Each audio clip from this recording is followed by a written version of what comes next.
Mesdames et messieurs, bonjour et bienvenue dans ce nouveau format vidéoludique. Alors oui, effectivement, il y en a qui pourront se dire, mais attends, concept en 24 heures, il n'y a eu que 4 concepts, pour 6 vidéos en tout. Oui, mais alors ce qu'il faut savoir, c'est que moi, avant de créer des skins de personnages, tout ça, je suis avant tout un grand créateur de personnages pur et dur, et forcément l'univers de League of Legends n'y a pas échappé. C'est-à-dire que dans le monde réel, il y a un univers, l'univers de League of Legends avec ses personnages, son histoire, machin. Et dans ma tête, il y a le même univers, avec les mêmes personnages, les mêmes événements, tout ça. Sauf que j'y ajoute mes personnages, parce que quand je crée des personnages, forcément, j'ai envie de les faire vivre, j'ai envie qu'ils aient une histoire. Et forcément, quand les personnages sont inspirés de League of Legends, et bah, ils s'adaptent aussi aux événements que les gens créent, les gens de type rioteur, par exemple. Voilà. Et pour faire vivre ces personnages, forcément, voilà, il y a des petits ajouts au lore. Alors attention, ce sont des ajouts dans ma tête, hein, c'est-à-dire qu'après que je fais une partie de League of Legends, bah, j'imagine mes personnages, et puis bah il y a des événements qui se passent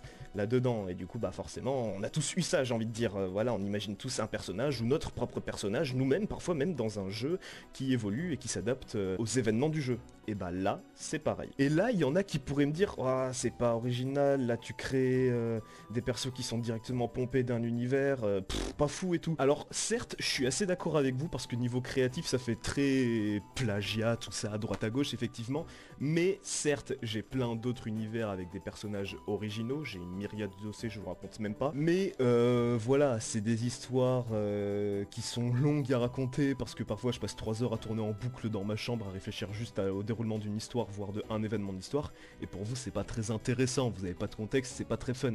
Là, League of Legends, tout le monde a le contexte, et la vraie vérité, c'est surtout que voilà, en tout, dans l'univers de League of Legends, j'ai imaginé 32 personnages. Mais genre 32 personnages depuis que j'ai commencé à jouer à LoL, c'est-à-dire depuis le collège. Donc du collège jusqu'à aujourd'hui, en tout il y a 32 personnages. Le 32e, pour dire, j'ai dû le créer l'an dernier, par exemple. Et voilà, je fais des parties de League of Legends. Après parfois j'arrête de jouer, puis j'écoute des musiques de personnages parce que pourquoi pas, c'est cool et tout. Et vis-à-vis de certaines de ces musiques, et bah voilà, j'imagine mes personnages qui se battent, qui évoluent, qui rencontrent d'autres de mes personnages. Et forcément, t'as certains de ces personnages qui datent d'il y a un moment, et moi ça me fait chier de les voir dans un coin là-bas grandir sans être réellement développés quoi. Et c'est donc de cela que ce format va traiter, c'est-à-dire que tous mes personnages, on va tous les reprendre, et à la manière d'un concept en 24 heures, et bah on va tous les retaper. À 100%, parce que bah c'est sympathique, voilà. Donc comment vont se dérouler plus ou moins la structure des épisodes? C'est comme un concept en 24 heures, mais vu que, bah techniquement oui, c'est même un concept qu'on va créer, ça reste un concept de personnage. Mais bon voilà, dans le contexte, dans mon contexte, j'ai décidé de l'appeler Rework en 24 heures. Donc on a 32 personnages. Ce qu'il faut savoir, c'est que du coup, qui dit 32 personnages, dit 32 épisodes. Avant que je commence à rechercher les références des personnages, il va y avoir un Novak du futur qui va vous raconter les petites histoires, en mode très rapide, vous inquiétez pas, c'est pour que vous ayez le contexte général. Parce que du coup, concrètement, voilà, il se peut que quand je parlerai du personnage numéro 5, je dise dans son histoire qu'il rencontre ce personnage. Et je dis, vous verrez par exemple, nous parlerons de ce personnage dans l'épisode 16, et indirectement vous comprendrez donc que ce personnage que le personnage 5 a rencontré est l'un de mes personnages, et qu'on le traitera dans un épisode futur. Et c'est ce qui se passera notamment avec mon premier personnage. Aujourd'hui, nous allons rework le personnage Raz. Et sur ce, je laisse le Novak du futur raconter une petite histoire, illustrée avec quelques vieux dessins de moi, du coup, des personnages. Immédiatement, Novak du futur, à toi de jouer. Raconte-nous le petit lore de Raz. Bien clairement inspiré de la Faucheuse, créé aux alentours de 2013 et surnommé le Tracker éternel, laissez-moi vous raconter l'histoire de Raz. Alors, concrètement, aux frontières du désert de Shurima se trouve une ville du nom de Koari, célèbre pour ses chasseurs et les rares ressources qu'ils apportent à la cité, faisant d'elle une ville aux valeurs marchandes réputées. C'est dans cette dernière qu'est né un petit garçon du nom de Raz. Descendant d'une famille d'agriculteurs, il vit avec son grand-père qui pendant toute sa vie a entretenu le champ grâce à une faux que la famille se transmet de génération en génération, offrant une grande réputation en récolte reconnue pour leur qualité. Cependant, le roi de Koari, réputé pour son orgueil, sa tyrannie et sa soif de pouvoir, envoie son porte-parole et sa garde annoncer au grand-père que sa maison et son champ seront rasés en vue d'un élargissement du palais royal. Et justement, ce roi, on en reparlera à l'épisode 2. Le grand-père réplique alors que ce champ est porteur d'histoire, qu'il conserve en lui les traces de ses ancêtres et qu'il ne peut pas accepter de voir sa maison disparaître. Mais malheureusement, le porte-parole ne le voit pas de cet œil et considère cette réponse comme un acte de trahison à la volonté du roi. Et dans toute la cruauté propre au domaine du palais royal, le grand-père de Raz se fait exécuter. Ayant grandi dans la solitude, la tristesse et la soif de vengeance, Raz rejoint au fil du temps un autre groupe de chasseurs vivant dans l'ombre de la ville et ayant pour objectif de renverser le trône pour abolir la tyrannie, les assassins. Au fil des années, Raz s'entraîne à se battre, se servant du seul symbole et lien qui lui reste avec sa famille, sa faux. Mais malheureusement, après le jour fatidique de l'attaque du palais, l'opération échoue. Alors que tous ceux qui sont devenus des amis aux yeux de Raz se font tuer par la garde, le faucheur se retrouve face au roi qui décide dans un acte surprenant de clémence de l'exiler. Traversant le désert de Shurima et les jungles d'Ishtal, Raz prend la mer pour rejoindre la ville où tout le monde peut décider de son propre destin, Bilgewater. Débutant au quai abattoir et se faisant une place au sein des harponneurs, c'est durant ses mois de vie dans la cité des pirates que Raz rencontre une fille dont il va tomber amoureux. Cette fille dont on reparlera dans l'épisode 15.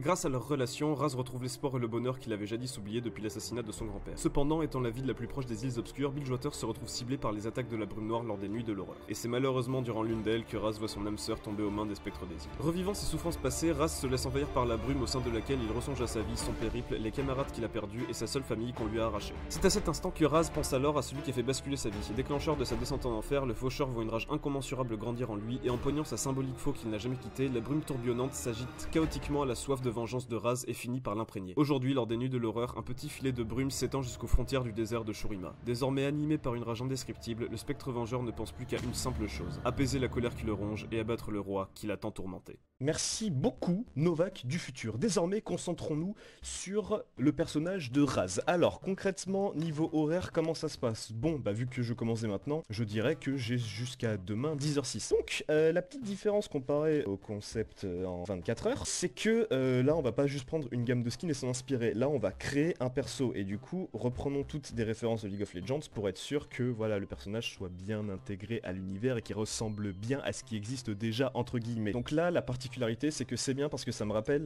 dans Concept en 24 heures, je vous avais dit dans l'épisode de Kalista, je voulais beaucoup rabâcher ce contexte du raconter une histoire à travers un personnage. Et ce qui est cool avec le personnage de Raz, c'est que il a commencé à Shurima, il est passé par Bilgewater et il a fini hanté par les îles obscures.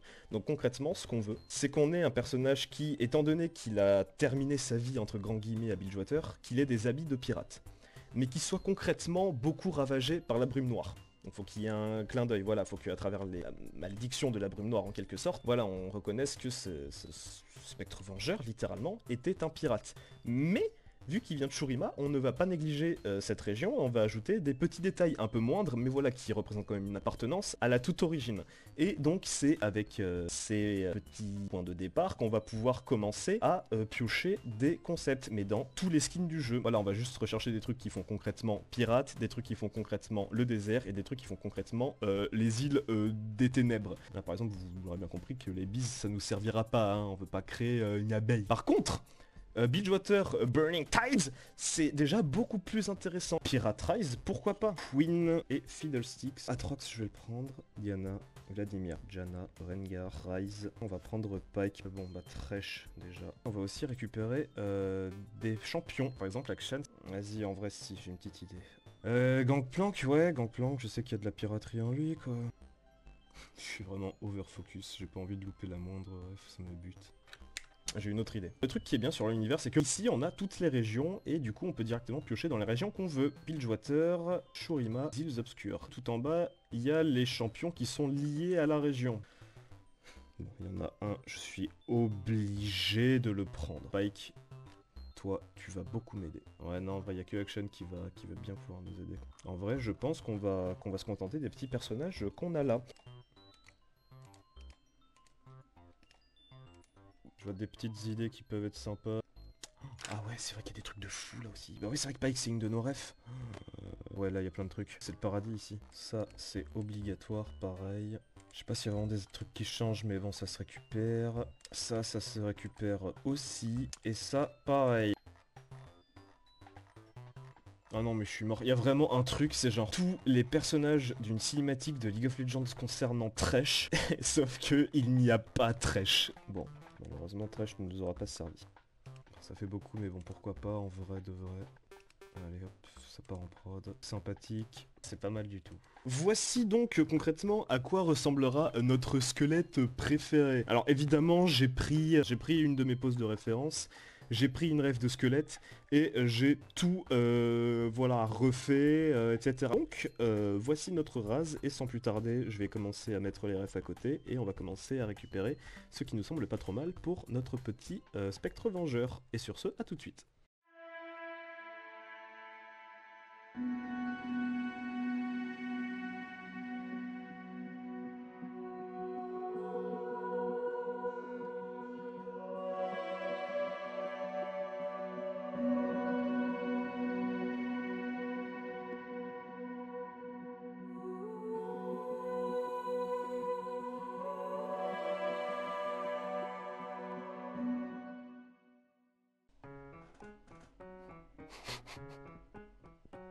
Oui, alors, bon, il se peut que, voilà, là on soit dans un contexte où concrètement j'ai craqué mon slibard. On a précisément 16 concepts pour Raz. On a des habits globalement, voilà, qui font côté un peu spectre et tout, déchirés, voilà, essentiellement. On a beaucoup de ceintures qui nous rappellent un peu cette ambiance pirate, avec des gros trucs, des grosses boucles, machin. Et on a ce côté aussi vachement shurimien, avec des trucs qui font plus orientaux, on va dire. Voilà, on a plein de trucs. Il va falloir que je trouve un équilibre entre tout ça. Mais j'ai déjà un petit plan dans ma tête. L'essentiel, voilà, ça va être de faire quelque chose de très pirate et d'y insuffler des petits éléments de type shurimien. Donc je vais pas mal batailler, je pense. Je vais passer à la sélection des refs et au brouillon sur ce speed paint du brouillon. C'est parti.